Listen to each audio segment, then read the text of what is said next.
दरम्यान आपल्या भाषणामध्ये राज ठाकरे यांनी सगळ्यांना एक होण्याचं आवाहन केलेलं आहे. शिवाय अमराठींना सुद्धा इशारा दिलाय.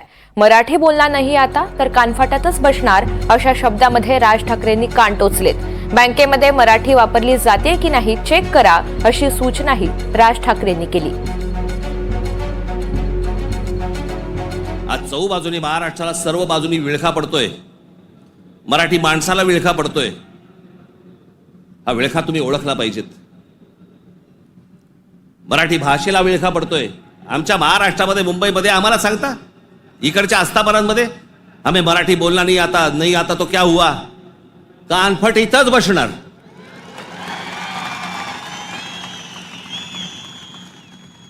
फालतू देशबीस सांगायचं नाही आम्हाला. प्रत्येक राज्याची एक राजभाषा आहे. त्या राजभाषेचा सन्मान हा प्रत्येक राज्यामध्ये राखला गेला पाहिजे. महाराष्ट्रामध्ये मुंबईमध्ये मराठीचा मान हा राखला गेलाच पाहिजे प्रत्येक आस्थापनेत.